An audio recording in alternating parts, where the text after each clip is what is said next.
Sin duda que las consecuencias negativas de esta pandemia que ha azotado el mundo se sienten y se van a sentir seguramente a nivel económico también en los próximos meses y posiblemente años. El precio del petróleo ha caído muchísimo, como nunca antes en la historia se había visto. El precio del crudo también en Estados Unidos y en todo el mundo en realidad. Para hablar un poco más de manera profunda sobre este tema, vamos a establecer contacto ahora con el licenciado Mauricio Landau, economista, quien es amigo de la casa y está acá para orientarnos un poco más respecto a este tema. Licenciado, buenos días y gracias por este contacto. Buenos días, Fernando, a todos los televidentes. Bueno, analizando este tema justamente de la caída del precio del petróleo y lo que más nos interesa ver su impacto y consecuencias en la economía del mundo, en la economía de la región, en la economía boliviana y en nuestra economía como ciudadanos, ¿ve? Eso es importante. Es así, licenciado, y me encantaría que podamos comenzar justamente con lo que más nos interesa, que es nuestro país. ¿Cuándo se va a sentir este impacto económico negativo que está trayendo la caída del precio del petróleo en Bolivia? Ahí tengo una buena noticia y una mala noticia. Gracias a Dios, dentro del diseño de los contratos de exportación de gas natural, yo digo realmente con la habilidad que muchos técnicos finalizando los años 90 tuvieron, se realizó una fórmula de exportación de gas natural al Brasil y después a la Argentina muy interesante, que evidentemente consideraba precios de los fuels sustitutos al gas natural en Brasil, pero que al mismo tiempo estos fuels están atados al petróleo. Entonces tú dirías, la relación es directa,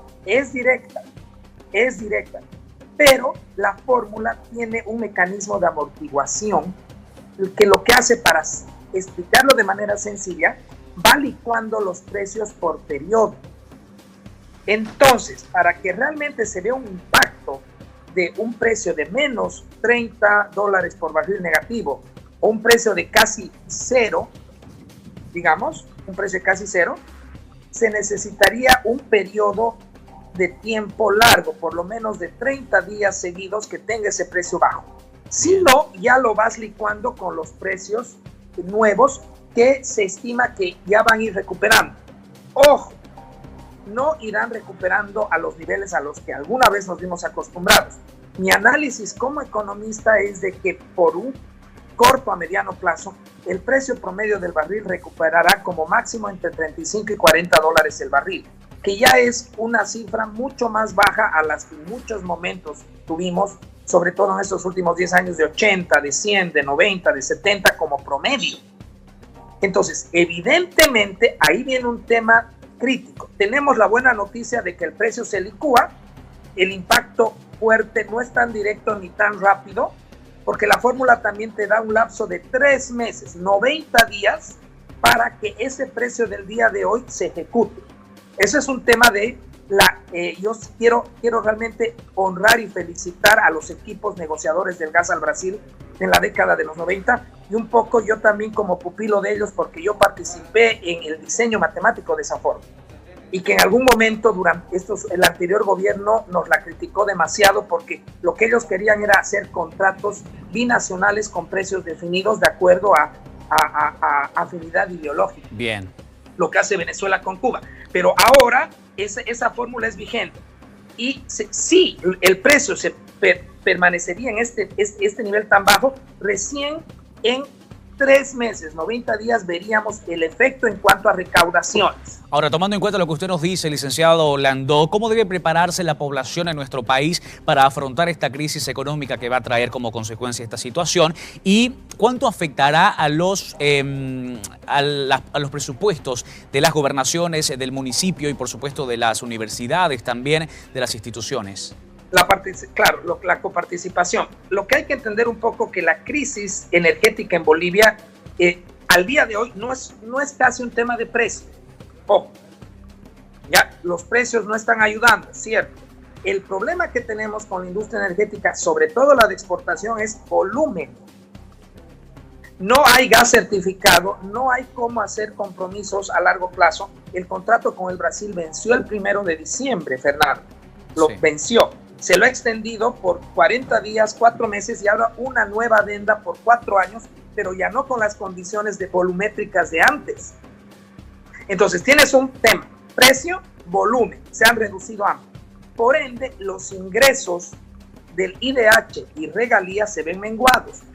Por ende, la inversión pública del Estado central, las gobernaciones, las alcaldías, la universidad, con la fórmula de coparticipación se reduce.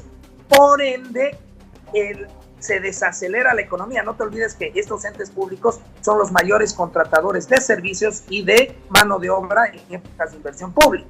Y eso se traduce al ciudadano, a los vecinos, a las familias, porque hay un bajón tremendo. La gobernación de Santa Cruz está estimando una reducción de 40%.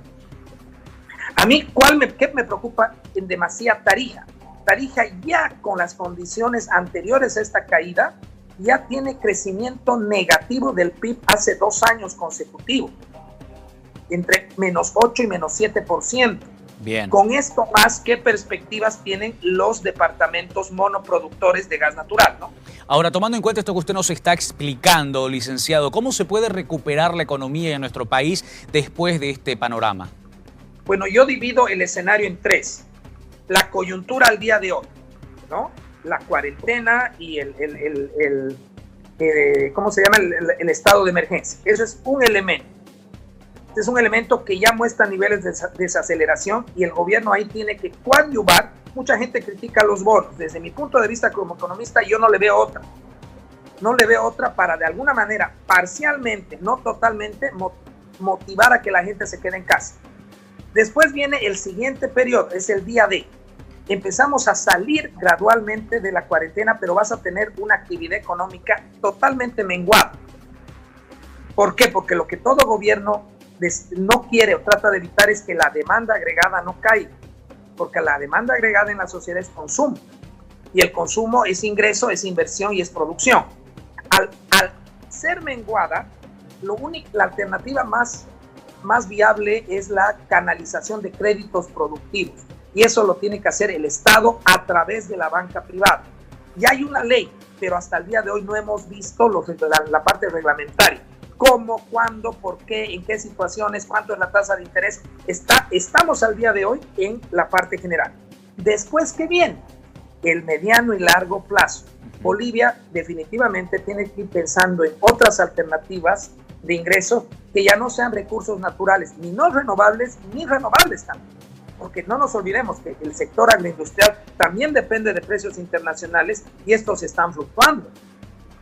Entonces ya no puede ser que la economía boliviana siga en 50-60% atada a una producción que está sujeta a precios internacionales que no regula. Porque distinto fuera que influenciemos, pero no lo hacemos. Ahora, eso, ¿cuándo, cómo, con qué perspectivas, con qué proyectos? Y una cosa también con lo que quisiera terminar. Sí. Bolivia tiene un dato importante, a diferencia de otros países. Un 60% de la economía es informal, donde los bonos difícilmente llegan, los créditos no hay cómo se canalicen y tampoco se dedican al comercio, tampoco irían en esta nueva fase de matriz productiva, tecnológica, telecomunicaciones, financiera, que es hacia donde nosotros quisiéramos ir. Esa es la situación real, ¿no? Ha sido un análisis que de alguna u otra forma nos guía un poco y le agradezco por este contacto, licenciado Mauricio Landó. Claro. Como siempre es un gusto poder hablar con usted y hasta una próxima ocasión para seguir ahondando en este y otros temas que seguramente la gente también quiere saber. Gracias. Claro que sí, un saludo a todos. Que tenga muy buenos días y hemos analizado por parte en realidad del licenciado Landó lo que está sucediendo a nivel mundial y en nuestro país con las repercusiones de la caída del precio del petróleo y del crudo.